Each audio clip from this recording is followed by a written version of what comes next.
Ladies and gentlemen, the family of Prof Lovell Fernandez, our keynote speaker, the Dean Faculty of Law,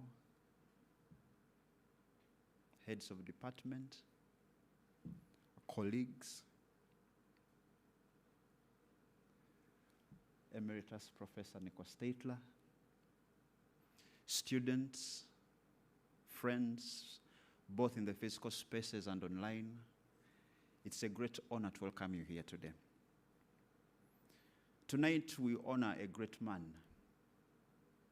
We reminisce the life of a man whose life was well lived. He was imbued with great capacities, including intellectual capacities.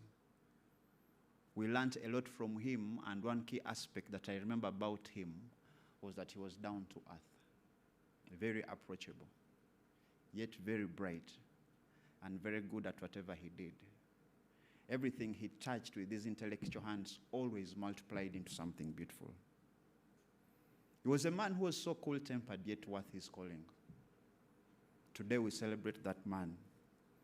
And on that note, I welcome you to the first Prof Lovell Fernandez Memorial Lecture in his honor. And we believe, and I have no doubt, that we shall be having this lecture every year. Ladies and gentlemen, we have a packed program ahead of us, but it's my sincere hope that we shall throw all the protocol out of the window, because I'm done with the protocol. Let's have a time to have the conversations. Let's have a time to ask beautiful questions, to question the beautiful answers as we engage this evening. From those of you who have received the copies of the program before you, we have a lot that is packed. We shall have welcome remarks from the Dean, the Faculty of Law, Prof Jacques Deville. We shall have a message from Prof Nico Statler about Prof Lovell Fernandez bio and history at the University of the Western Cape. We shall have messages from the family of Prof Lovell Fernandez. And then we shall have our keynote from our keynote speaker.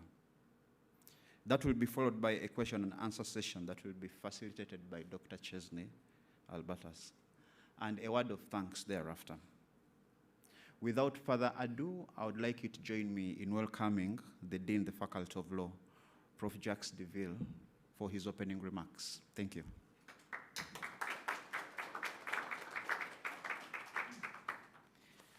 Ladies and gentlemen, Robert has already welcomed you, so not much for me to do, but to do the same and repeat that. Of course, a special welcome to the family. I believe they are joining us online. Michaela and Miriam and Julian. And then Professor Piet, of course, the keynote speaker, Professor Statler.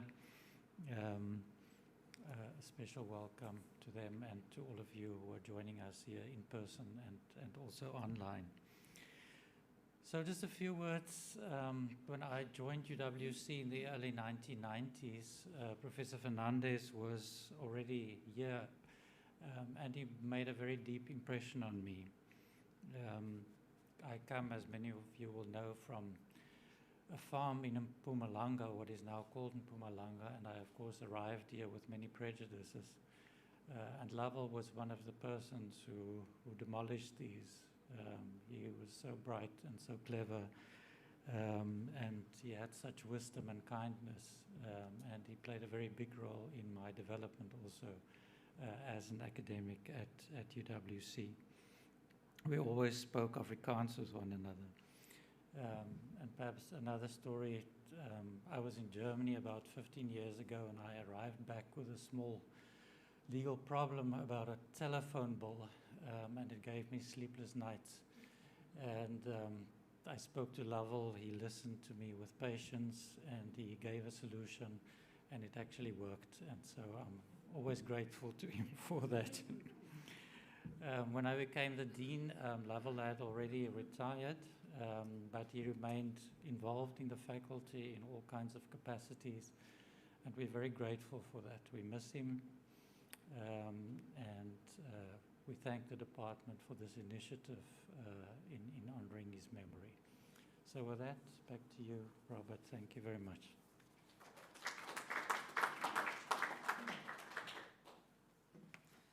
Thank you very much, Prof. Jacques Deville. One thing I remember about Prof. Nicol, he was not my supervisor, but he supervised persons who paved my paths. He supervised Prof. Mojuzi. So I could say that in a way, I benefited both directly and indirectly. Whenever I would meet him in the corridors, he had that bold but assertive smile, and he would say, "Hi, Robert." So it's interesting that we are having a reminiscence of a life well lived. At this point, I'll welcome Prof. Nico Statler, Professor Emeritus, to give us a bio of Prof. Lovell Fernandez. Over to you.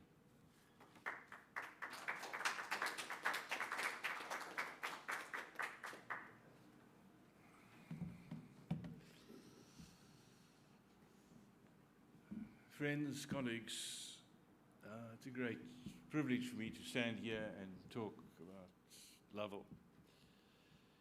Dear family, Michaela, Julian, Miriam, sorry that you're not here and we can share this great moment in honoring Lovell in this way.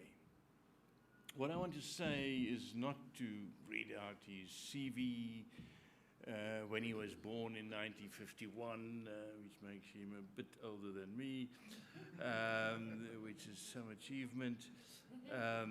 Not where he went to school or university, not where he met Michaela in Germany, and where and when. This is more a personal recollection about the life and times of Lovell as academic and also as a law reformer. How I learned to admire him as an academic, how I appreciated him as a person, as a mensch, as someone with great honesty, humility, and compassion. So this is a recollection. I don't vouch for all the accuracies of what I'm going to say. It's the memories that are important. The first time I was thinking back, when did I become aware of Lovell? And it must be the late 1980s. End of apartheid was coming close. There was turmoil. There's a lot of talk about law and apartheid. And Lovell, to my recollection, just wrote a thesis, a PhD thesis at WITS, a comparative study of the legal professions under Nazi Germany and apartheid South Africa, showing the similarities and differences. Now, that startled the establishment of the legal profession, suddenly to be compared with Nazi Germany. And that was now, for me, then the first Lovell coming onto the legal stage, courageously expressing his views, researching an area which was very comfortable for the establishment then, and making some telling comparisons. Lovell was then, I think, at the Center for Applied Legal Studies under John Dugard, and I think even later Dennis Davis. But I don't think I met him then. The first time I met him, I think, is here at UCT. It may be in the late either 1990 or 1989, where he was just appointed at the Institute of Criminology. I think he was associate professor there. And the director there, Wilfred Scharf, was very pleased with this great catch. He was to work on the area of policing, criminal justice, and we had a couple of meetings because I was also then working in the field of criminal justice. But having met Wilfred and Lovell, and just being appointed here as head of Department of Public Law, I had suddenly my eyes on Lovell as well. Wouldn't he come to UWC to become a professor in criminal law? I was teaching criminal procedure, and it will be fantastic if we come here. And Lovell didn't waver. He knew this is the place for him, and he came. The end of this is that Wilfred Schaff, the director of criminology, never spoke to me again. But that was a loss I gladly carried, with the fact that I had Lovell as my colleague. At the same time, we also appointed our first foreign academic, Professor Medard Relamira from Tanzania, and he gave evidence. So we were a gang of, I was criminal procedure, Lovell criminal law, and Relamira on evidence. And things were buzzing. To such an extent that at the same time that Lovell arrived in 91, Dullah Omar set up shop here at the Community Law Center. First in B block and then later on the ground floor of the faculty. And then there was rubbing of shoulders between Lovell and Dullah, and Lovell became part of the activities of the Community Law Center, with his focus on access to justice. And with all the conferences, the think pieces, Lovell was there. Everything had to be transformed, and Lovell's views and work was in great demand. This is now all between 1991 and 1994. And during this time, Lovell's renown was spreading even abroad. The University of the Law Faculty at the University of Namibia wants some serious assistance there in forming the faculty, looking for someone to assist in the beginning, and Lovell always, probably his compassion, his kind heart, said yes. And I'm not sure of the dates, but he took a long stint as a professor at the University of Namibia, who was also in the process of renewal. But 1994 happened. Dullah Omar was appointed by Mandela as the first Minister of Justice in his cabinet.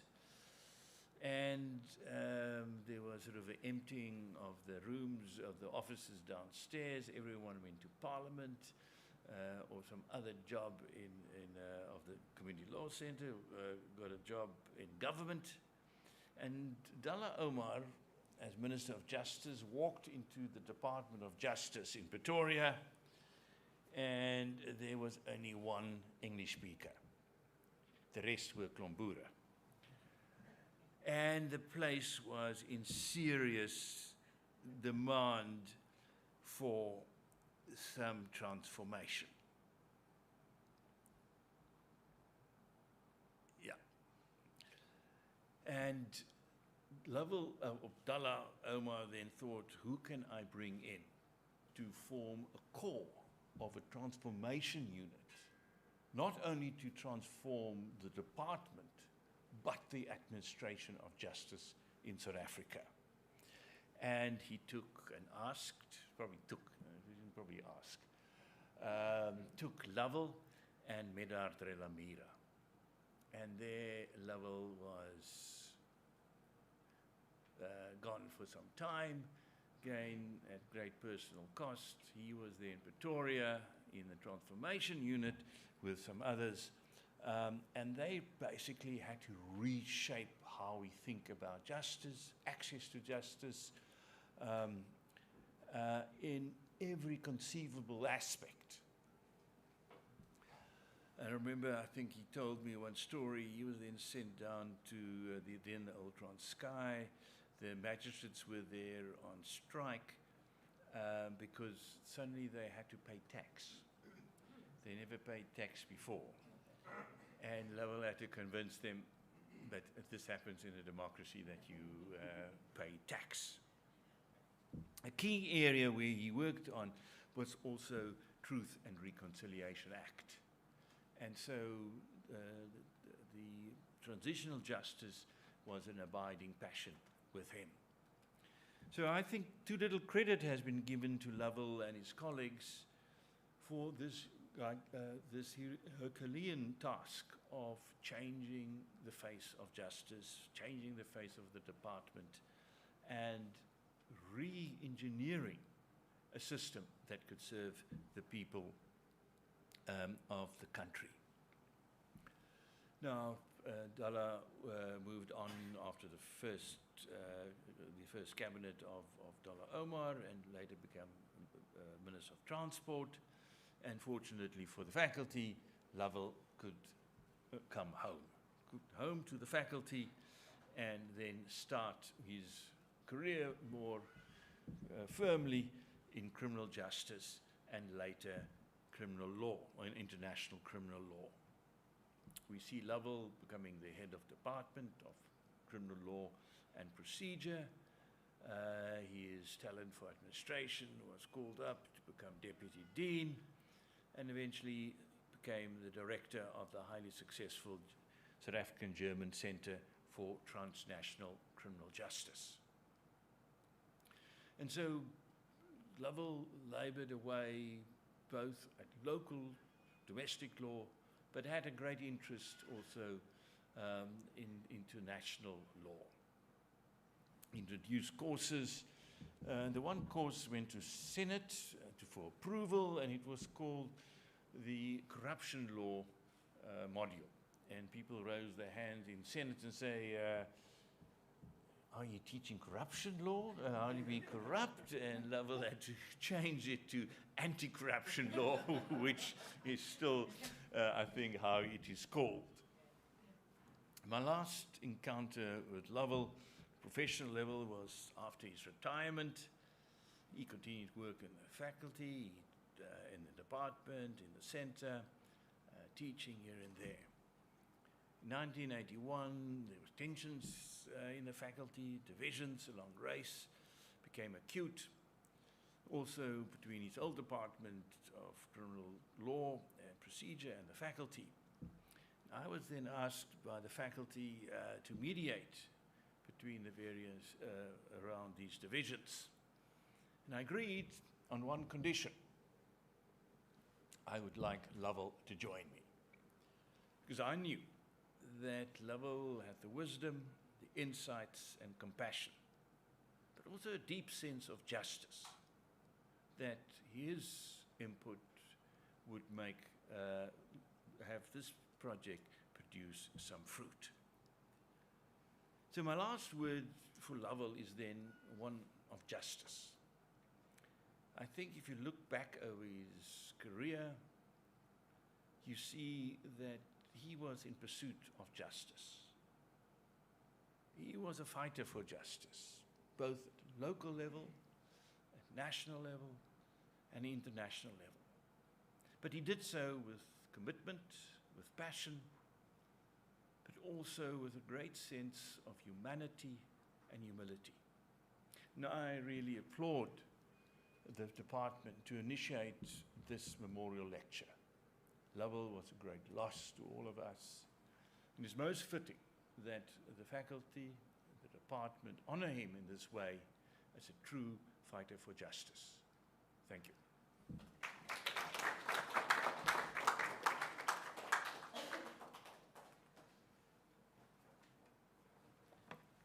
Thank you so much, Prof. Nico, for those kind words. If there are three takes that I can pick from the great conversation you've given us, is that not only did he talk the talk, but he walked the talk. He questioned the answers, he questioned the status quo. Let's have an introspection on that. He fought for access to justice. And he was a champion of justice. I think those are great attributes.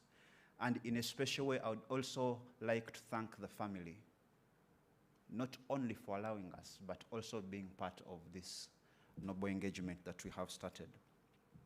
And I would like to thank them for sending us a special message. There is a video that has been prepared by the family. But before that video is shown, there is a special message from Mrs. Fernandez. She's unable to be here, but she requested Dr. Sagwadi Mabunda to read it for us. Dr. Sagwadi, you're welcome.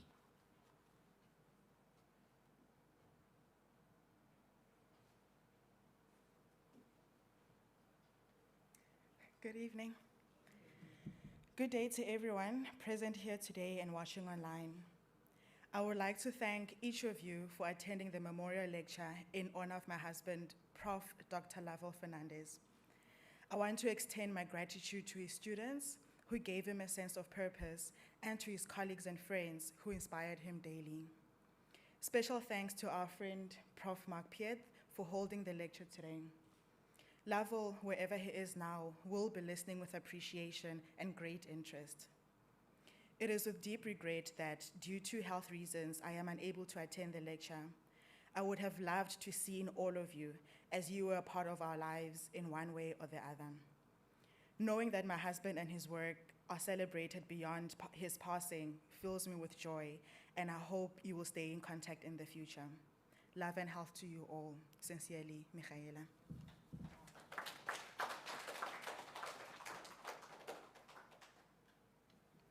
Thank you very much, Mrs. Fernandez, for that great message. Can we have the video? Thank you.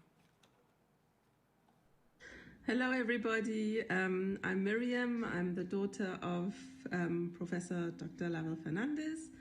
And I just wanted to let you know that I am deeply grateful for the lecture, that you are organizing this in his name. We're very honored that you're still remembering him in such an extraordinary way, and feel quite emotional about it. We hope that the lecture will reach a lot of people and wish you all the success with it in the future. Thank you very much, and much love and greetings from Germany. Hello everyone, my name is Julian, and I too, on behalf of the whole Fernandez family, would like to express our deepest gratitude for honoring my father and his legacy in this memorial lecture. We would have definitely loved to have been there. As my sister said, it is very touching to see how many people my dad reached with his work, his knowledge, his curiosity, and his soul. In a way, it seems like talking about a completely different person, because we only ever knew him as our dad. Everything else was a world to which we didn't have much of a connection. So this message is going to be more about what he meant to me, to us, as a father. In a way, I suppose he was a father to many of us, so perhaps some of you may recognize a couple of things. Firstly, it has to be said that my dad found for him the perfect partner, my mom. The two of them formed a team, literally showing us the world and teaching us about what it means to be a human being in this world. Where my mom taught us affection, my dad taught dedication. Where my dad taught us how to dream big, my mom taught us courage. Where my mom taught us hope, our dad taught us perseverance. And where my mom taught us to feel, my dad taught us to think. It is impossible to credit one without the other. My dad never bragged about his achievements, unless it was about my sister or myself. He was happy being ordinarily extraordinary and would gladly let others take the spotlight if they felt more inclined to do so. Our home was his refuge. The garden was a place where thoughts and ideas could be planted, grow and change. His office in the garden, a small library connected to the entire world, in which his mind could take on all shapes and forms. The kitchen was the place where he would connect to his roots, cooking dishes from home, trying out recipes his sister or his mom had recommended, always trying to make it taste just the same. His armchair in the TV room, from where he would watch the news, not to know what's going on in the world, but to know what people are saying is going on in the world. Yes, he taught me to think critically, as a professor is supposed to do, I guess, but never did it feel like he was critiquing me. In a family of successful teachers, lawyers, accountants, he never flinched when he realized I was going to go into the arts. Because to know your calling is to know your service in the world, to the people, and hard work will always pay off. While he had no connection to the arts whatsoever, he would always proofread every essay, every article, and every proposal, making sure my style of writing was always impeccable. My dad insisted that we create our own future and that our goals are only the building blocks. Reaching for the stars is good, but when you reach for the heavens, you get the stars thrown in. My dad was never particularly religious, at least I didn't have the impression.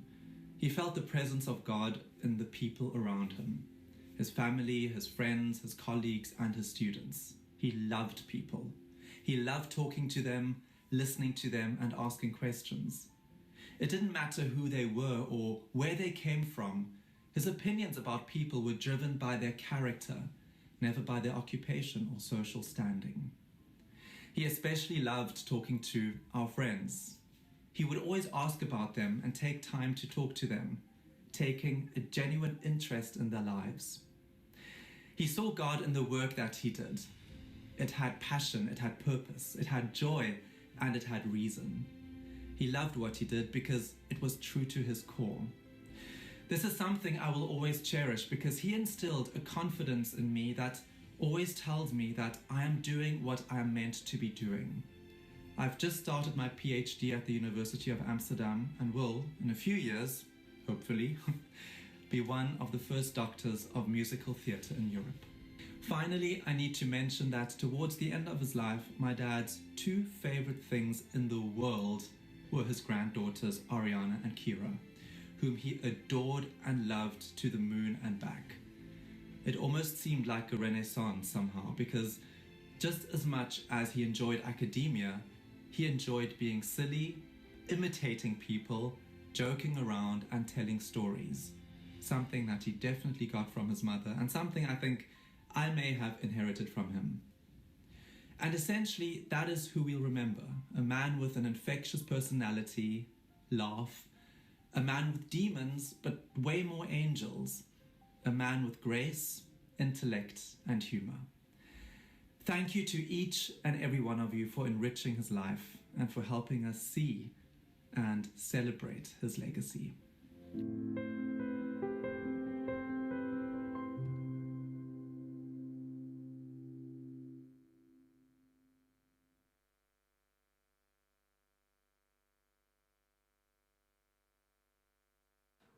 Thank you very much. That shows how he was infectiously very instructive in the family setting, but also in the grander family setting at the Faculty of Law.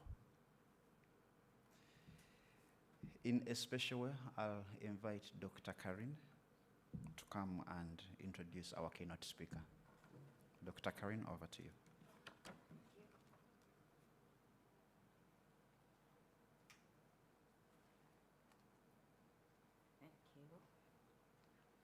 Good evening, everyone.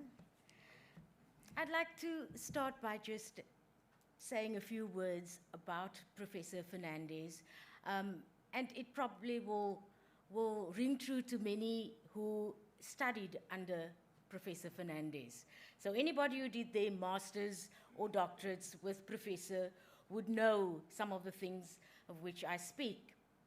So Professor Fernandez was a kind and compassionate man, but he was also a very, very humble man. Over the years, many postgraduate students from all over the world would actually tell us their stories about how Professor would often help them to find accommodation, how he would buy them food on a regular basis, and even supply them with pots and pans so that they could cook for themselves. But as an undergrad student of his, doing my LLM, I also experienced how Professor Fernandez was an intellectual giant. He was a deeply insightful scholar, he was a warrior for justice, and of course, an incredible storyteller. And Professor's stories could go on for a long time, and one would sort of bleed into the next. and always filled with laughter we would be when we would hear professors' stories. But as a first-year LLM student with Professor reading my first chapter for the first time, I was scared. This giant of a man reading my thesis. And he was very, very kind with his feedback, except he was not very happy with things that many students studying under him would understand. He complained, of course, about my inconsistent footnotes, my split infinitives, and of course, you're saying yes, and of course, the big no-no, writing in the passive voice. So he constantly was on us about that. And to this day, I remember what Professor said, and I would correct things just automatically. So, pet peeves aside, I would like just to say to the Fernandez family that here at UWC and all over the world, really, there are many people who call Professor Fernandez their mentor. He was, and he always will be, their mentor. He is going to be not only in our memories for a very long time, but he will remain in our hearts. And just as Professor Fernandez was family to us in the Department of Criminal Justice and Procedure, the rest of the Fernandez family will remain so too. But now that I've said my few words about Professor Fernandez, I need to turn my attention to our wonderful keynote speaker and talk about the illustrious career of Professor Mark Pieth. Now, Professor Mark Pieth has been a professor of criminal law and criminology since 1993 at the University of Basel in Switzerland. He served twice as dean at the Basel Law School, and in 2014, he was presented with an honorary doctorate by Sussex University in the UK. He has published extensively, so extensively, we couldn't even take a quarter of it to talk about or list. So the extensive publications are in the areas of economic crime, criminal law, criminal procedure, and sanctioning. From 1989 to 1993, Professor Pieth was head of section on the economic and organized crime at the Swiss Federal Office of Justice. And during this time as well, he was a member of the Financial Action Task Force on Money Laundering. He also, for a very long time, from 1990 to 2013, chaired the OECD Working Group on Bribery. And he was also a member of the Independent Inquiry Committee into the UN's Oil for Food program in Iraq. A very interesting accolade as well is that Professor Pieth was a chair to the process to oversee the reform processes of FIFA. That we're very excited about, of course. So there are so many things we can talk about in terms of Professor Pieth. However, to the faculty and to the Department of Criminal Justice and Procedure, he is not only a friend, but also family, and has been making regular visits to our department to engage with staff, and we can learn so much from him, and we have, but also to engage with our postgraduate students in terms of presenting seminars together with Dr. Beth on the law of economic crime. So staff and students have both been enriched by this experience, particularly his vast knowledge of the law in this area and his vast academic work. And of course, his phenomenal experience in all these areas, which is just a drop in the ocean that I've mentioned. Tonight, at this wonderful event, Professor Peart will be discussing something very important, the global shadow economy. And so, colleagues, students, friends, please join me in giving a very warm welcome to our keynote speaker, Professor Mark Peart.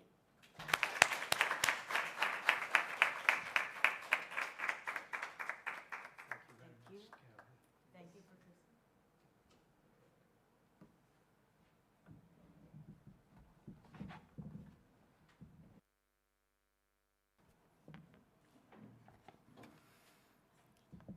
Good evening, ladies and gentlemen, dear colleagues and friends. It is a great honor for me to deliver this Lovell D. Fernandez Memorial Lecture. Lovell is, as it has been said, very much alive in our memory. We remember him as an inspired teacher and a very warm-hearted person. He personified, if I may say so, as a foreigner, the dramatic transition South Africa underwent. I think it has been mentioned, his PhD that he wrote was spot on. Lovell was born and brought up in the times of apartheid. He had the stamina to survive in a difficult academic environment, and he has given a lot to those who were lucky to be born after apartheid. Now, from his interest in transitional justice that has been mentioned already, he turned to economic crime.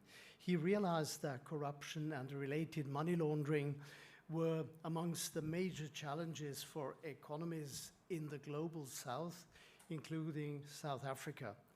I'm personally very happy that Lovell invited me to teach at the University of Western Cape. For us, Catherine and me, this course in South Africa is one of the highlights of the year. Now let me start with a word on globalization. One of the keys to understanding what Joe Stiglitz and I have called the shadow economy in a booklet written after we had been asked to advise Panama after the Panama Papers broke, is that economic crime is global in nature. What happens in South Africa very frequently starts in the global north in order to go back again into the north when the bounty of the corrupt is hidden in a financial center. I would like to illustrate that with a case. It's a bit touchy because I'm getting very close. This morning we've been speaking about other countries in Africa, but I would like to mention this specific case relating to my own country and to your country. It's, of course, the case of the Heavy Industries Corporation, ABB, domiciled in Switzerland. You will remember that employees of a wholly owned subsidiary of ABB in South Africa bribed a high-ranking official of the state-owned energy company Eskom Holdings Limited. Now, from my limited experience since yesterday, I think it's probably not just one official that they bribed. And they did that in order to stay in business and to open new business channels. The employee shared confidential information from public procurement proceedings with the ABB employees.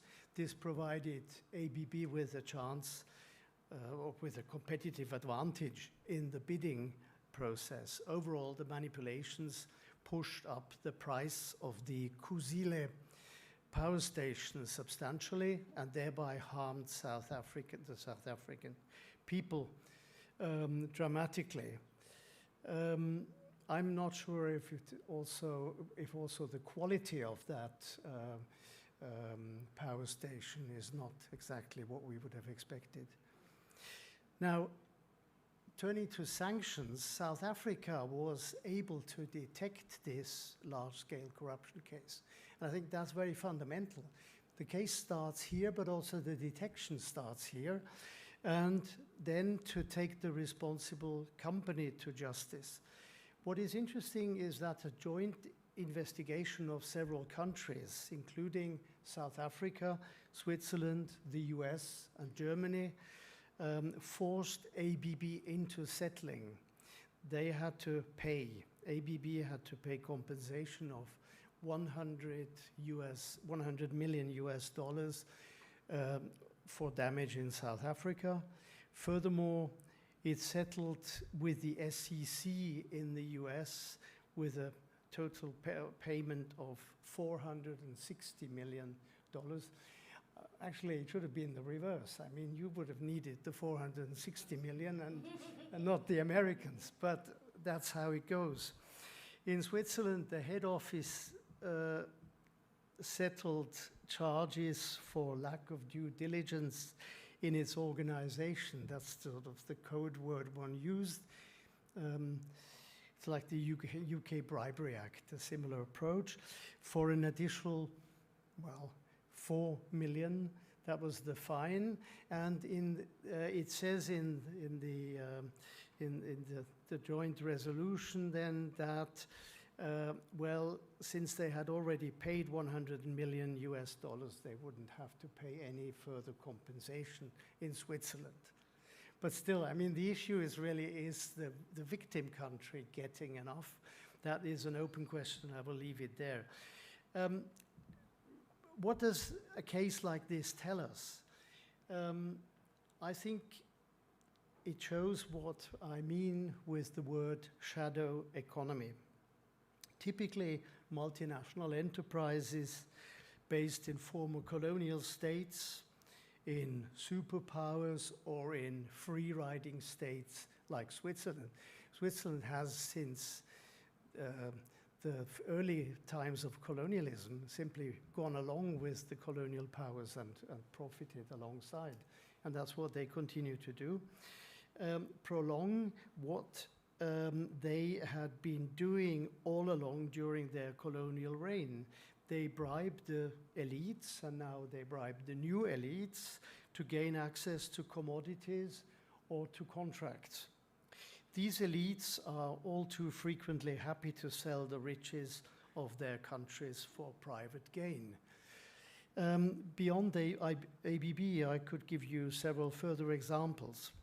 I'll just be very brief on that, but one example does come to mind immediately. Glencore is also a company that has its head office in my country, in Zug. An intermediary close to the president of DRC helped Glencore to obtain mining concessions in the copper and cobalt area in the region of Katanga. What is more, he helped Glencore to prevent a dramatic rise in royalties. The problem was that they suddenly demanded 500 million royalties per annum on that concession, which shocked them, obviously, and they asked their intermediary to do a little work. And he fulfilled, he lowered the 500 million went away. It's an annual payment of 500 million royalties, which means this is about the size of the education budget of DRC that was not paid. Now, Glencore managed to maneuver out of this situation as well. They settled the lawsuit, again with several countries, and they ultimately paid $1 billion US to various countries. However, compared to the huge profits this company was able to make, especially in the area of coal mining, that's what they are very strong in, and as a consequence of the worldwide energy crisis, they were still even though they had to pay this billion, able to pay another $8.5 billion to their shareholders this year. So imagine what dimensions we are in, and this is basically, the 1 billion is not exactly peanuts, but it's not much. This just reminds us that law enforcement has done a good job here, but they should be tough on such giant players to keep them at bay. This is an example of a case to obtain mining concessions. If you're looking for a similar case, and then I'll stop with cases, a similar case where somebody wanted to get contracts, you don't have to go far. Go to Mozambique and look at the tuna fleet.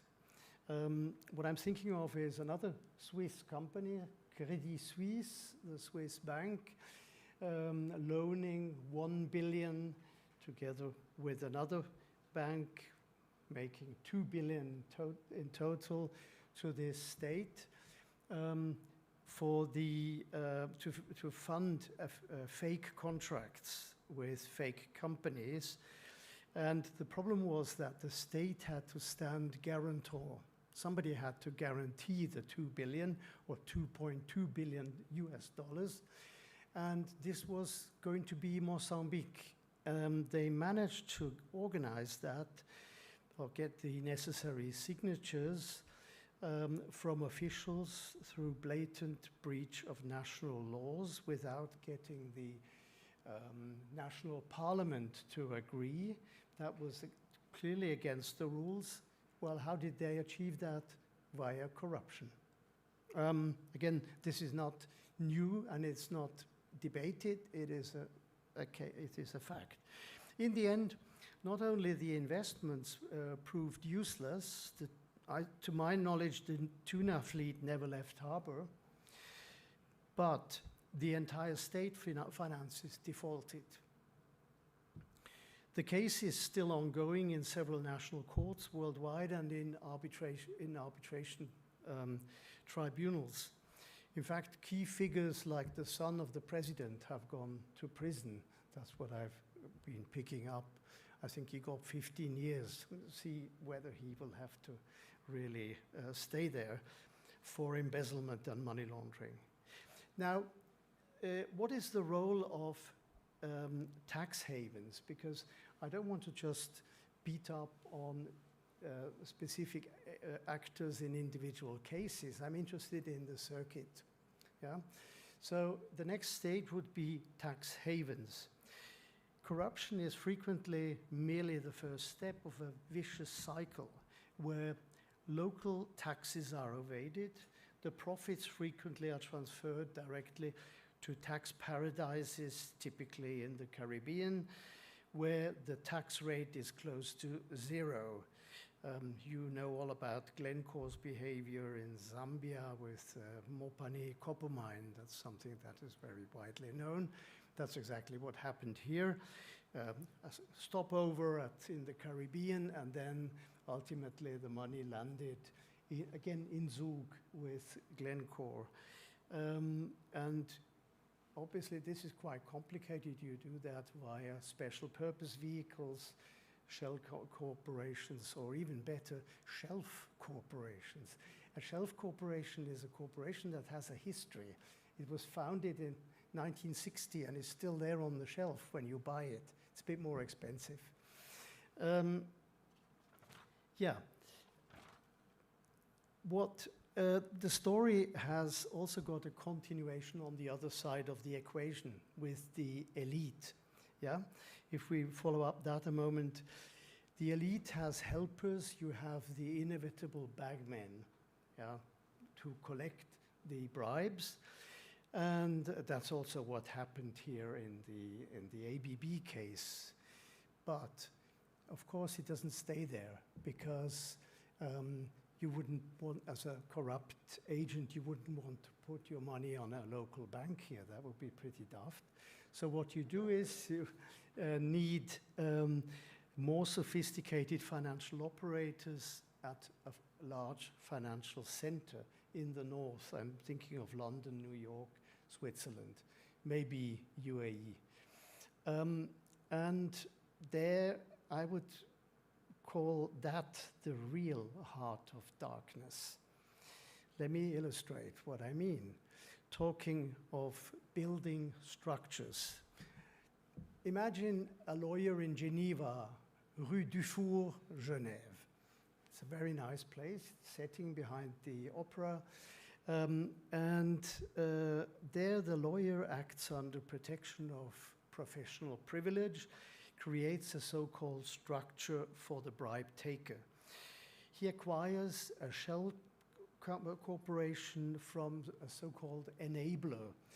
That's basically one of these Panama guys, Mossack Fonseca.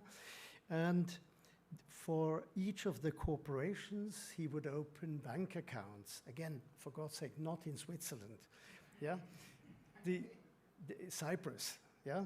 The company is in, not even in Panama, the company is in the registry of British Virgin Islands, and the bank accounts are in Cyprus. And then what we actually get is what every money launderer dreams of. You have a triple protection, 3 layers of smoke. Why? You have first the legal privilege, which is probably the best screen, and then you have corporations at locations allowing nominee directors, the gardener of Mossack Fonseca, to act as the owner, if you want. And then you have bank accounts at places where you will never get mutual legal assistance in your lifetime. And that combination, I think, is essential. And if you ask yourself, what is the role of this Geneva lawyer? He would never touch the money. That is much too dangerous. He uses a fiduciary to do that, to make his hands dirty. No, his role is to have a vault where he has the name of the so-called beneficial owner locked up. Nobody has access to the beneficial owner of this system. And that's, by the way, just as a bracket, what we're fighting against at the moment with all these Russian oligarchs, because we're not getting anywhere close, because we don't know whose money is where. The names are in those vaults. Now, the big question for us is, of course, how do we break the vicious cycle? That is what we're up against. And one has to be fair, both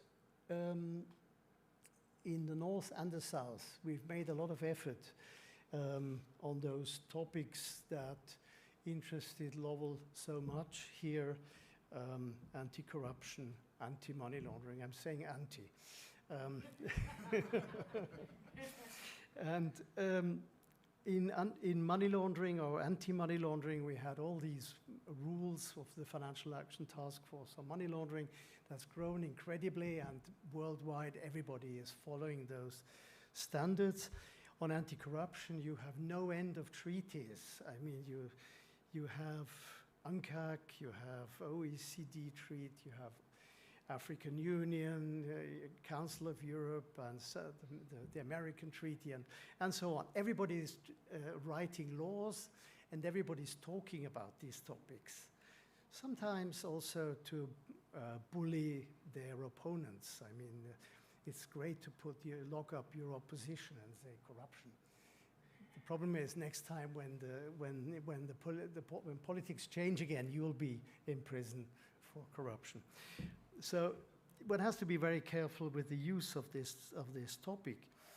Now, to be also fair, it's not worked everywhere. One had monitoring of all kinds for all these instruments, but we are not really making headway.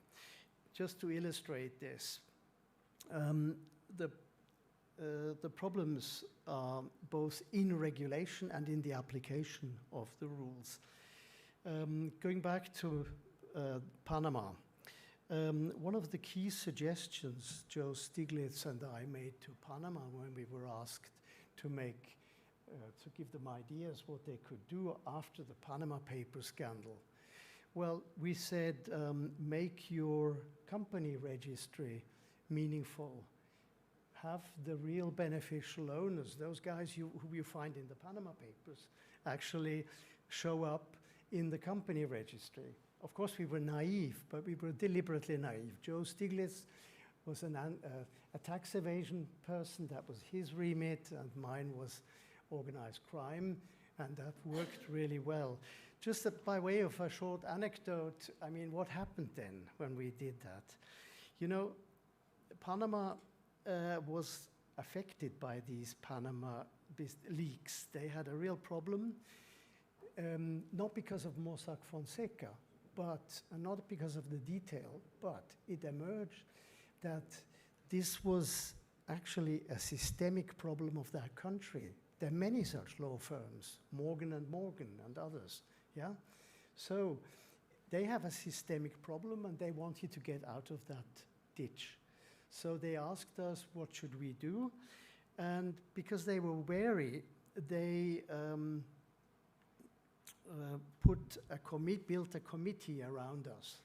I have to say we were asked pro bono, of course, you know, you do these things pro bono. And then they put a committee around us made up of a former president of the country, the former president of the Panama Canal, a former finance minister, somebody who had worked for Mossack Fonseca. They just wanted to be really sure that we didn't get into trouble. And when they saw what we were coming up with, they, for all the political parading to the media when they asked us to start, they simply kicked us out. Now, this is a mistake. I've been working for the UN, I think, as you had mentioned, and there we worked and worked and worked and came with 2,500 pages of material. And they said, thank you very much, and dumped it into the next. That's politically much more savvy. But kicking you out when you're only halfway down the road, that is not good. So what did we do? They didn't realize that we were able to kick up a real shitstorm in the media. Stiglitz took the Americas, I took Europe, and it's the only time I've ever been in Vanity Fair. And the article said why we left Panama.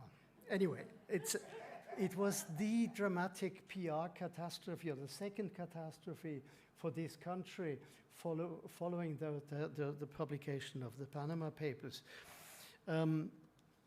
In a way, one needed to feel sorry, because what happened immediately afterwards was that this idea to be transparent on beneficial owners of companies and accounts immediately emerged in the FATF, in the UN, and then also in the implementation.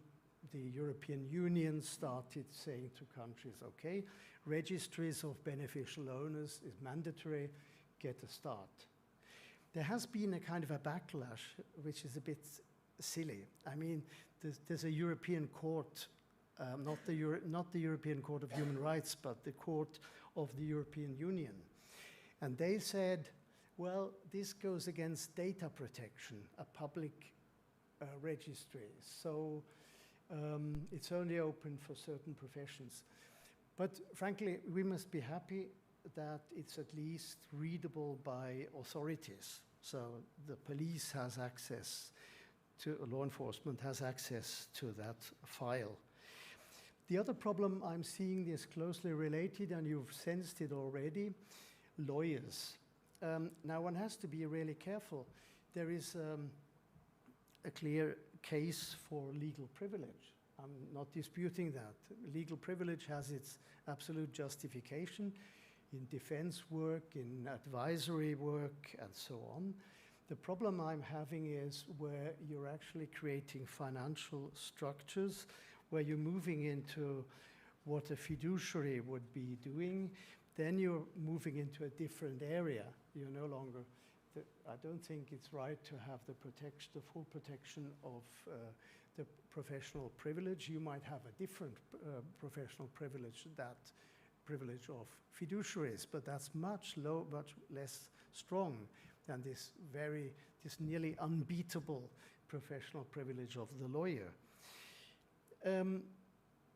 So the trick at the moment is, specifically of those Geneva-based lawyers, that they're tipping everything they're doing on financial structures into the pot of the genuine professional privilege. And that allows them to hide. In Panama Papers, we've seen they had like 5,000 structures that were sailing under the radar with this trick. Turning back to Lovell's vision. Lovell was very much aware that fighting economic and financial crime is a joint task of the North and the South, since economic and organized crime is by nature global. It is in my view, no coincidence that his interests moved from transitional justice to economic crime. There's a direct link between systemic violations of human rights and economic crime. And I think Lovell was one of the first to really see that. That's why I'm talking of Lovell's vision. 1 year after his premature death is an adequate moment to commemorate his way of looking at matters and to recognize him as a visionary. Thank you.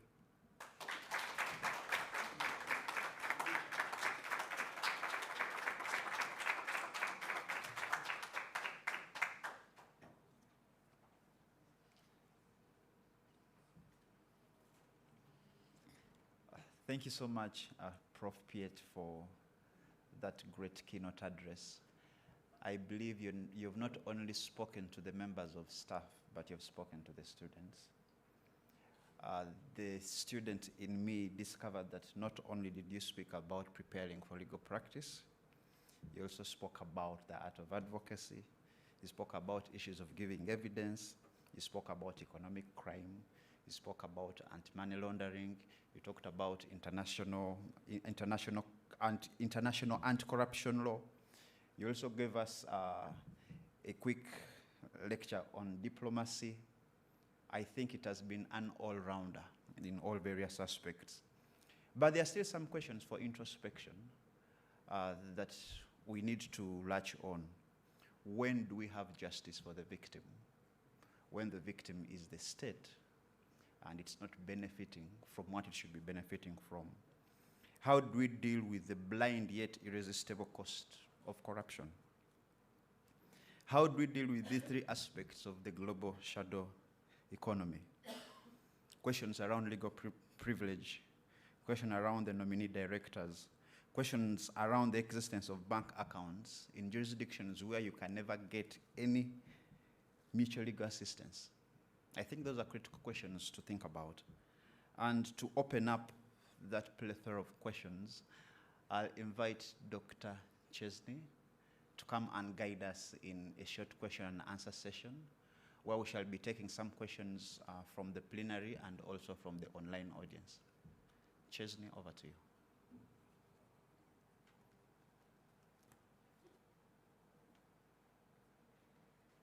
Good evening, everyone. Professor Piet, I think that Professor Fernandez would have been very impressed by your lecture.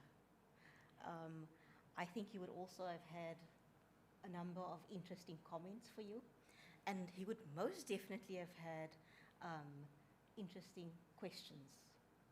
And in that spirit, we now open the floor for questions.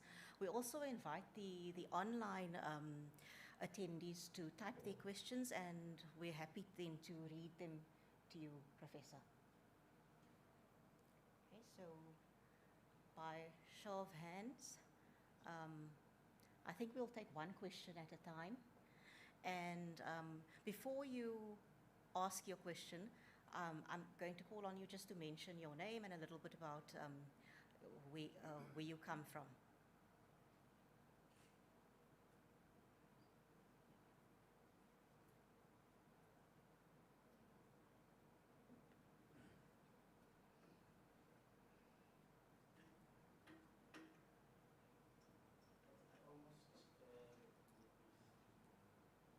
I almost assume that I don't need a mic because I was born with one.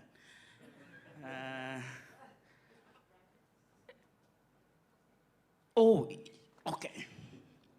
Right, so Professor Pith, am I pronouncing it right? Professor Pith, thank you very much. I am an academic here. I am a researcher in corporate governance and banking law and corporate finance. And it's quite interesting that what stood out for me as a researcher from that area is probably, you spoke about UNCTAD, and I started thinking about what the United Nations probably role is and what your thoughts are on how the United Nations could help stop corruption in the world. Because I'm looking at it from a corporate governance perspective. You know, right now there is the buzzword in corporate governance, ESG, you know, environmental, social, and governance issues. And that UNCTAD would be very responsible for dealing with issues of investment. As investment report card, and how probably countries need to enforce that, because I think ESG seems to suggest that if a country, I mean if a company like Glencore and ABB now are known for bribing politicians, and they've got that history, that should stand against them, or that should work against them in terms of getting investment in a country, you know, it's being accepted.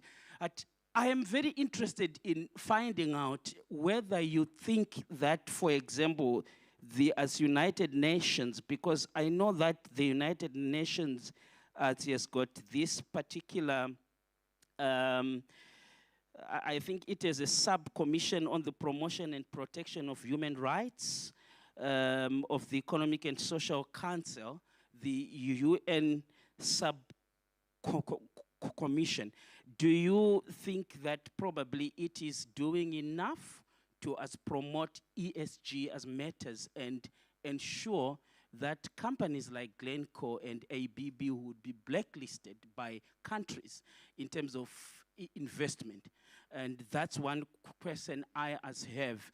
And I wanted to ask you whether you think, in your opinion, that countries that would impose penalties like 100 million when others are imposing penalties like 400 million for the bribery that happened in Africa, when African countries are actually kind of imposing less punishment on those companies, wouldn't that really cause the governments in those countries to be, you know, kind of noted for promoting corruption? Because I think there is no way that you can have UK and US punishing a country for the bribery that happened in Nigeria and South Africa, when in those countries they just charge something that sounds like a joke. So do you think that the United Nations has a role to play in enforcing those standards against corruption?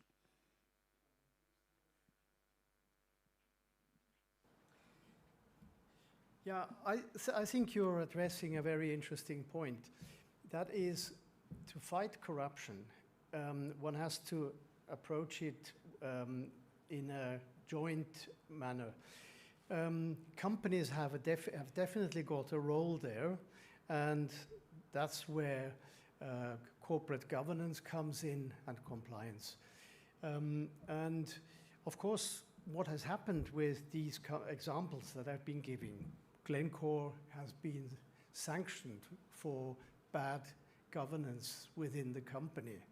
But at the same time, you don't know whether these companies we've been talking about, ABB, Glencore, and so on, have really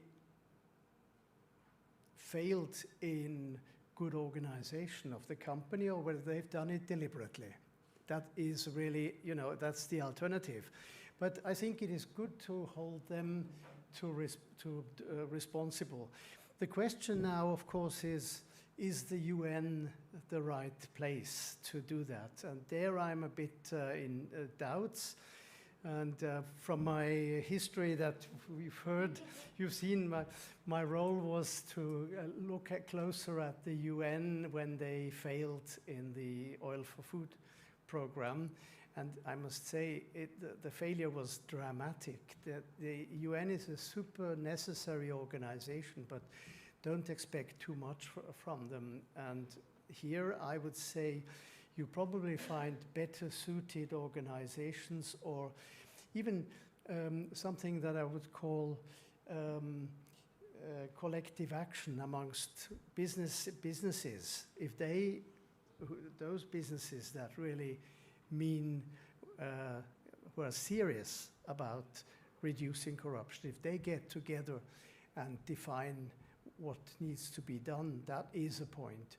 The problem with it, the flip side, you've addressed countries. It's very difficult for a country to sanction companies. Now, you've mentioned Nigeria. To be honest, I just don't see Nigeria where a lot of leaders have been profiting from corruption. Now, suddenly sanctioning companies and sidelining them and not allowing them to invest in their country, that's a very tall order. The reasons why there are not so many, let's say, cases being brought in the Global South are multiple. So this is one reason, that you simply have the current leaders who are in on the corruption, and there are many examples. Think of Dos Santos in Angola only some time back, or the former regime in Mozambique. You have people who were all part of what was being played. So, and then there's another side. I take it South Africa is in a much better position. Here is just an uphill battle for the judiciary to actually bring those cases right to the final ending. Yeah, you have a very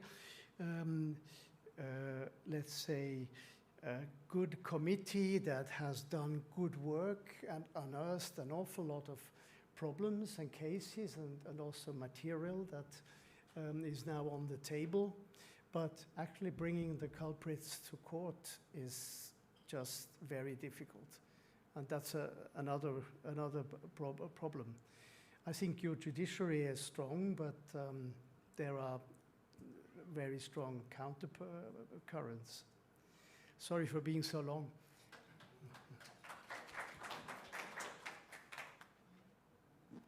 Thank you.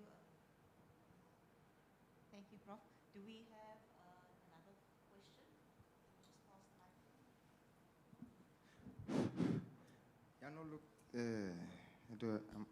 Yano, thanks. Yano, my name is Pumelani Mshumi. You asked for a background, so a brief one. A brief one. Yeah, no. So the first big admission is that I'm not a part of the law faculty, so don't expect my lens to be exactly from that particular lens, but I'm an appreciator of UWC and its legacy and its products. So without a doubt, I'm going to speak with the lens that is most appropriate to me. So I don't analyze society particularly through law. With that admission, I analyze it through politics.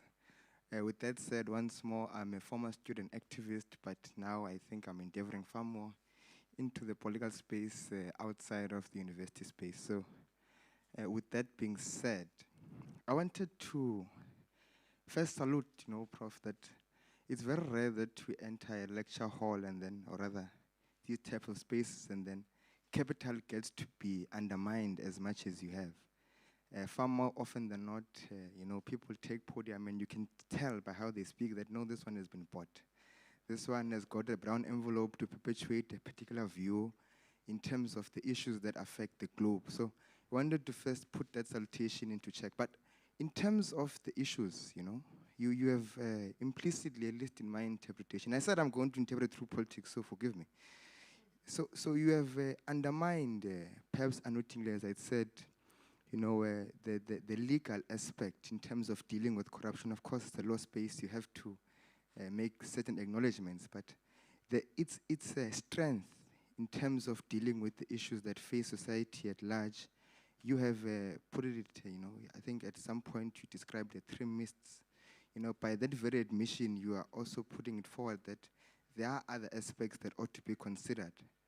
So I wanted first to just check, like, what are the proactive measures, beyond perhaps this particular aspect of the law? Because, the law for me, even with this thing of this commission, like, R1 billion is spent to chase after Guptas, Indian people who control not even less than 5% of the economy. Like, where is the rest of the, illicit financial flows investigation in terms of those issues? So, Bosasas, all those Smolanyana people are being projected as if they are these, moguls who are taking over the country, whereas in fact, there are other intrinsic aspects that have to be done. So I wanted to check, like, where, like, with understanding that law has its limitations, what then is perhaps a proactive, not so much as a reactive way, but a proactive way to deal with these issues, And you once again speak more into this systematic aspect, like this secular arrangement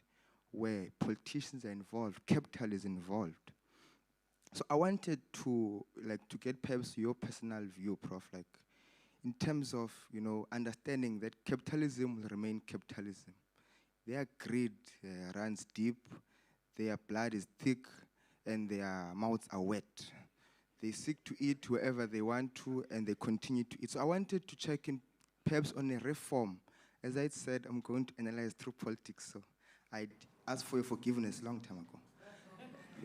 And that's the two aspects. And this, the third one, perhaps in finality, Prof, like this one of the, this man is here, I was thinking of you, Chief. This one of this legal privilege, what is it called? Attorney privilege. Really with this understanding, of how, the privilege of information escaping into the unknown, critical issues being blindfolded in terms of, under the auspices perhaps, of legal privilege. Again, what perhaps is a far more proactive measure to deal with that particular aspect, because I do distinguish it from the first question, because this one is far more individual, I think perhaps, Prof, I can see you are ready, Prof. Let me just leave it. Those are just the three aspects, Prof. Yeah, thanks. Okay. Thank you. I thought to greet Prof Deville. It's nice to see you, Prof. Well, thank you very much. If I've understood well, I mean, you are saying you have a certain doubts whether the legal, whether the law really helps us all that much faced with these problems, and that's maybe true. The difficulty is we're lawyers here, and these are our tools we can offer, and there are substantial legal impediments, and we have to surmount them. That's what it's kind of getting a legal toolbox to help us, for instance, to expedite legal cooperation and things like that. Those are necessary, otherwise the situation is far worse. But now there are, of course, proactive alternatives. That is quite clear. They are, first of all, also in a different part of law. For instance, not talking about criminal law, talking about how do you build a dam or so, and it's called public procurement, the technical term. How does one actually get the best bidder and not the bidder who pays the most? Those are really, that's a preventive approach. Then, of course, besides all that, you have politics. And of course, a part of the solution, again, or in the fight against corruption is political. And that's very difficult because, as you know well, some political parties are essential for a program. They are part of the legacy of a country, and yet some of their leaders go astray. This brings us into real difficulties. So we can't just say, oh, let's ditch that party and go for somebody else, because that party has a reputation and a name and is part of the legacy of a country. I won't be more specific because I stay a foreigner, and I have nothing to say to you who know better. But the answer is very simple. Law is something, and law has its limits, and on the other side there are other things than law, and one of them is politics. And if you don't like leaders, you can change the situation in a democracy. Sorry. I don't know if a question was addressed to you as well. No. Yeah, who's next?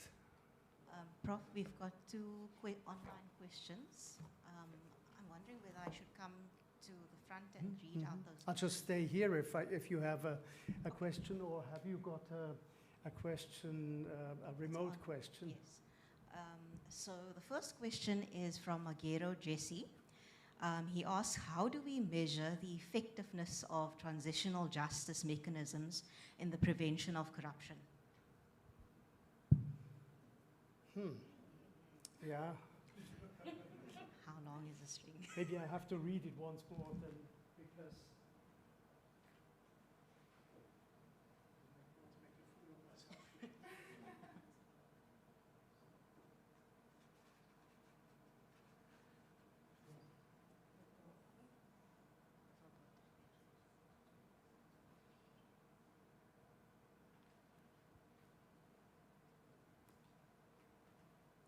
I think it is correct to say that the two topics, transitional justice on the one hand and anti-corruption, they are related. They are problems that are not foreign to each other. But I think in the concrete, on the concrete level, they're just two different topics. I mean, they're a Truth and Reconciliation Commission probably also had to some extent to deal with a state was bogged down by corruption. Somehow there are links here, but when you actually go into transitional justice, I don't think corruption is your first thought. You have different problems which are probably far bigger even. I mean, we're talking about the most serious of human rights violations. What I'm bracketing here is there's a big debate whether corruption is a human rights violation. I think that's a very academic debate. I'm not so concerned by it. It doesn't really help, because it would only help if, from a pragmatic point of view, you could use the human rights tools to fight corruption, and that's not obvious. Now you have a second question, I guess. Yes. The second question is by Coletta Vesso, and she asks, in your opinion, Prof, which country in this world is fighting corruption well, and how can South Africa learn and implement these best practices with South Africa's unique status quo in mind? I'll come.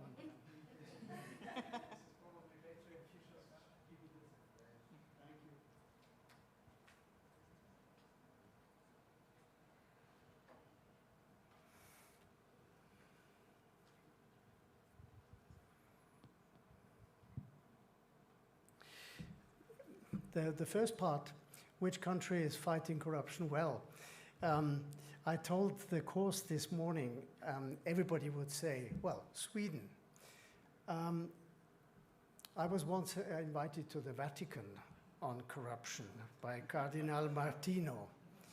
And somebody said, well, the Protestant countries are less corrupt.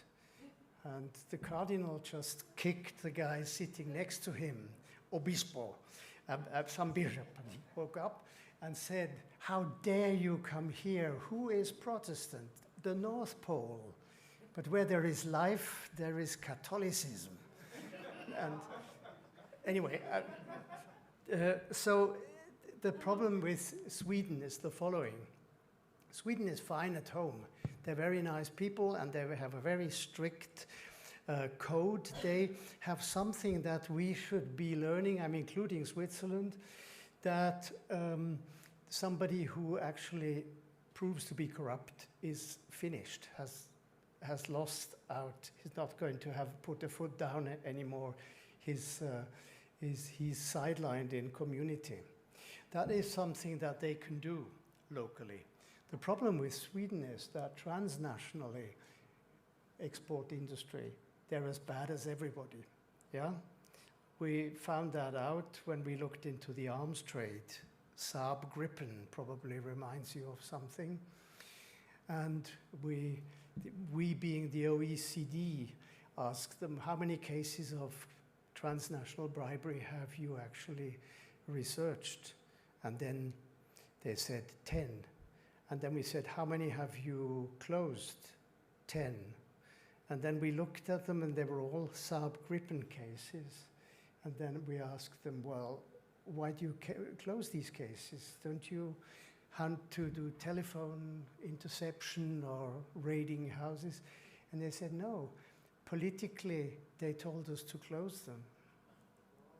So it's very difficult. The first answer is it's very difficult to find a good country, because in one respect they might be good, in another respect they're just as bad as anybody.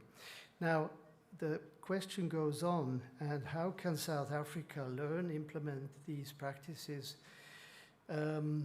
with South Africa's unique status quo in mind? Now, that's a tough one. I think you shouldn't be just trying to copy a model from somewhere else. It's about finding your own way. And I think you are in a good way. You're a democracy, you have a free press, and that's far more than many others have, not only in Africa, but worldwide. That's really a good start. And if something goes wrong, it is discussed, and frankly, people lose the respect of the people. And that is probably very much, if you want, the Swedish way. Thank you. You've got more? Yes, Prof. We have...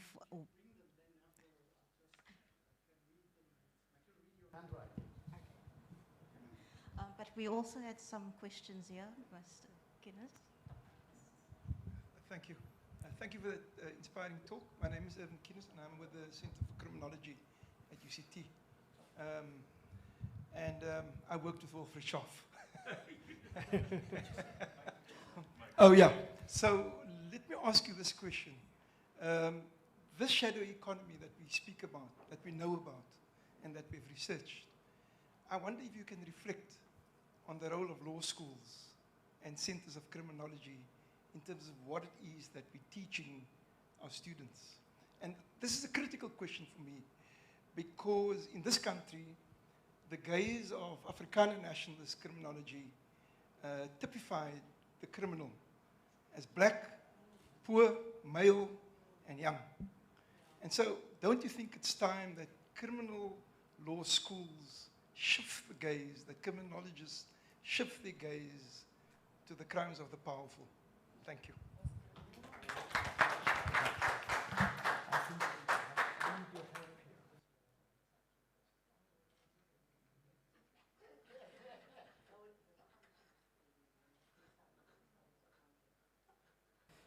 I'm just seeking his help for a moment to understand the context. If I understood your question, the current narrative on persons who commit crime, on spaces of crime, it's tagged to a specific race, it's tagged to specific persons. Why shouldn't we as criminologists shift from that current narrative to a different narrative, especially in spaces of white-collar crime? Is that it? You mean broaden out to... broaden out from the current narrative to a much wider narrative. Yeah, thank you. Sorry for being a bit slow. I think you are right that focusing very much on an individual and the wrongdoing of an individual, that's relatively easy because as individuals we're expendable, yeah, and it's a bit like being caught for embezzlement. And I think the background of your question is very much the question: why do people are people corrupt? And for me, yeah, greed is relatively harmless. That's on par with stealing, with embezzlement, and so on. We have lots of that kind of people. But where it gets really dangerous is when somebody wants to obtain power or retain power through corruption. That's the much more dangerous thing, because there you, for instance, that leads on the long run into state capture. And those are developments that do not, you shouldn't too much personify them. It's not one specific person who has to be make it responsible alone.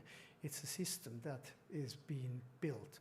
Of course, there might be some leader who is in charge of that system, but basically we should address the more systemic thing, because corruption grows under such a leader and becomes endemic. That's the issue. So I think absolutely agreed from a criminological point of view, we're going in the wrong direction if we merely focus on an individual. Now, there is another question here.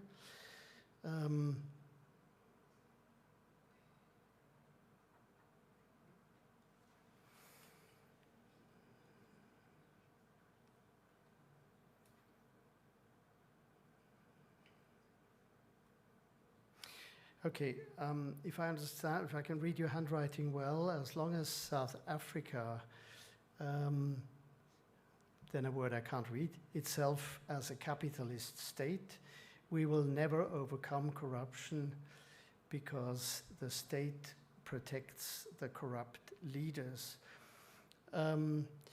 Yeah, that's a difficult issue. You know, if you go into a country that does not consider itself capitalist but socialist, take China, you also have corrupt people.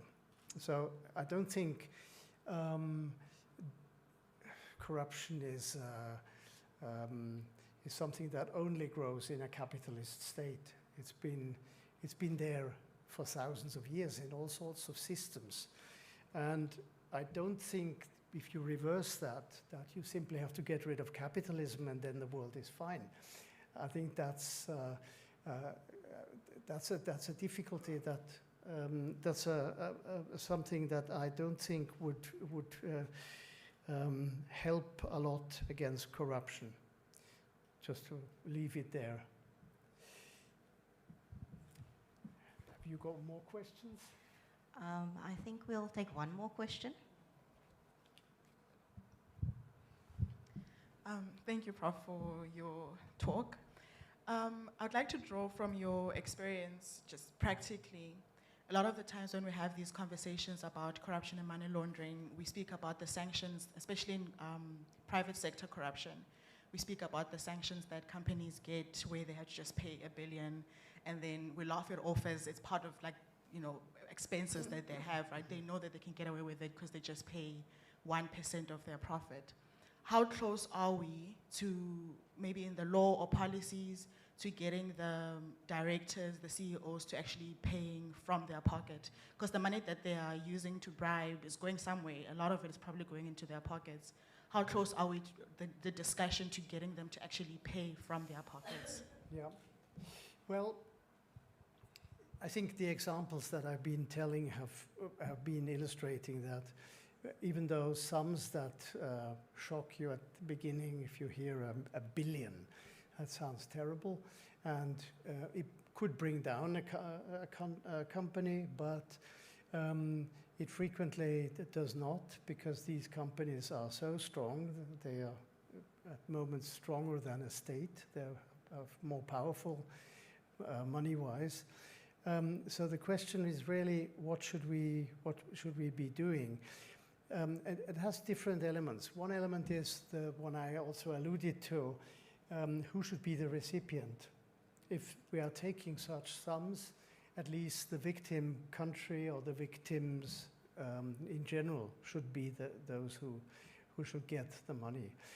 The tricky thing there is, in many cases, the US, DOJ, SEC actually are the leaders in running such cases. We, and here I'm thinking of Switzerland and South Africa jointly, are rather slow. Yeah, our judicial systems are not really geared to that kind of work. We don't just pressurize people and say it costs you $1 billion and then you're out of trouble. So in a way, we have to compensate that somebody does something at all. They need to have something for the treasury. But the balance is wrong at the moment. Why should South Africa get 100 million, who suffers all the damage, and the US getting 400 million in that specific case? That is wrong. Whether that approach is at all sensible and effective, that's a different question altogether. I had been chairman of the Sanctions Committee of the African Development Bank for 3 years. And there we sanctions companies that had been bribing by being excluded from future contracts. Frequently, that is far tougher than just taking money, just siphoning off the illicit profit. I've experienced that that's what they're really afraid of losing future jobs. So you have a few options open there, but I think the point that the victim should really be considered in a far greater way is crucial.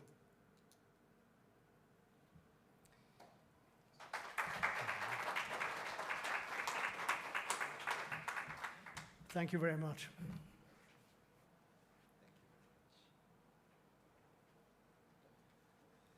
Thank you very much, Prof. Piet, for doing justice to the questions. Just 2 points as we wrap up this. Usually the narrative is that the source leads to the resource.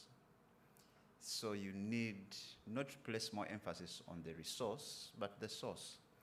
But how do you deal with an instance where the state, the source, is not as strong as the company, the resource? So which one do you deal with? Do you deal with the resource to a greater perspective or the source? That's a question for another day.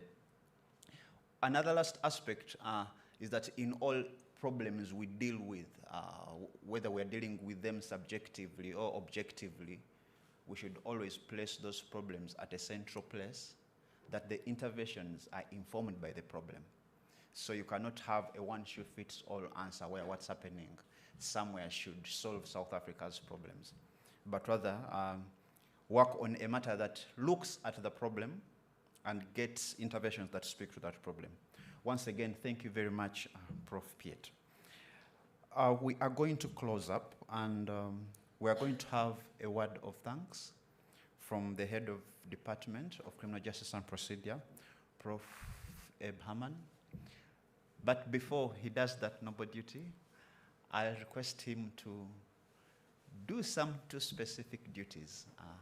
Prof. Herman, you are welcome. In a special way, we thank persons who have worked behind the scenes to make this day a success. And we recognize Miss E. Witten, Elizabeth Witten. Please, you're welcome. Thanks so much for the great work. We honor you and we thank you. Please accept our small token of thanks to thank you for the great work that you have done.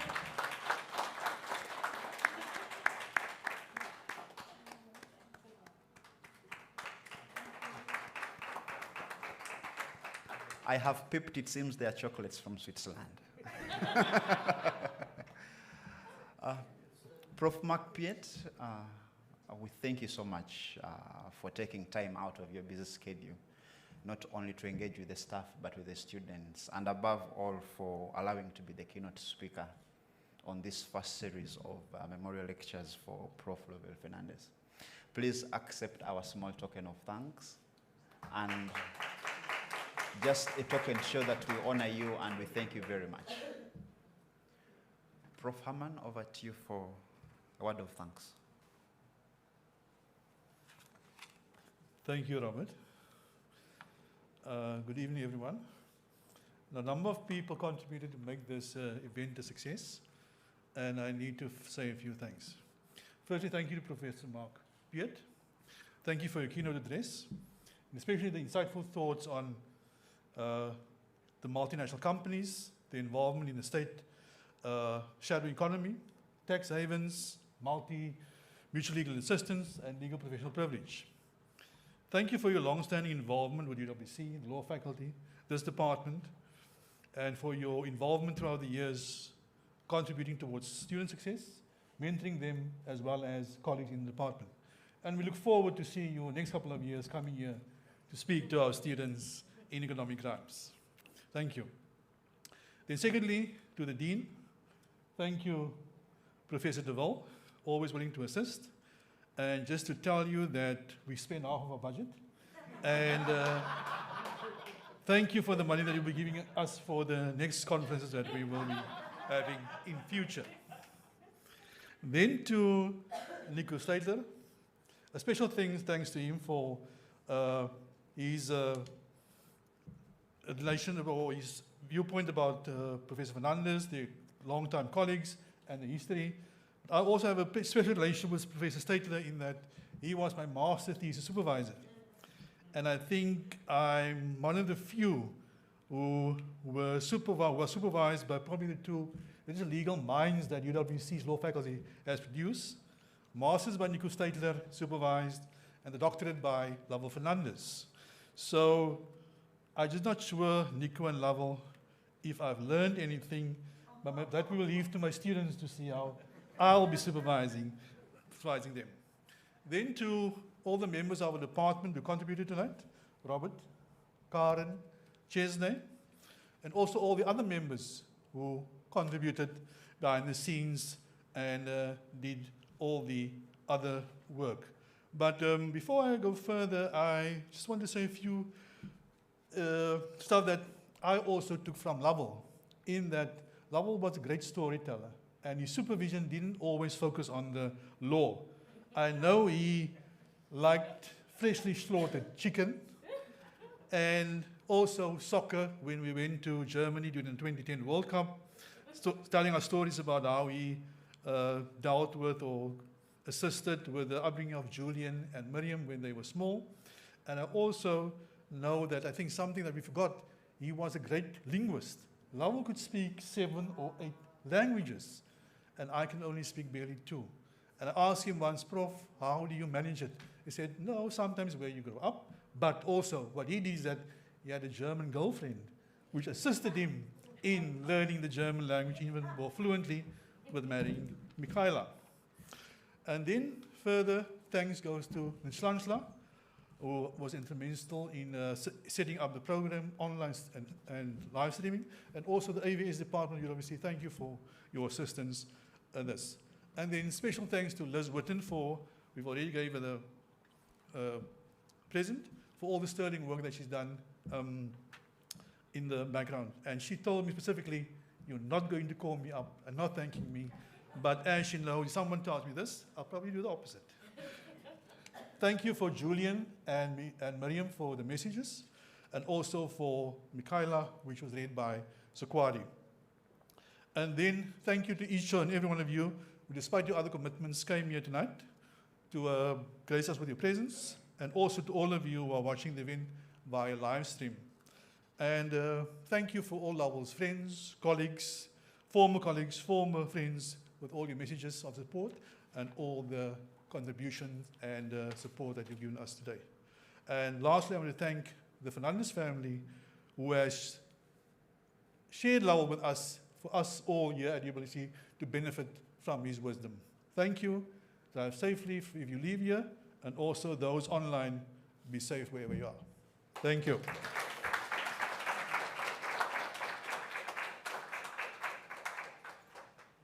Thank you very much. It's unpolitical to speak after the final speaker has given his remarks.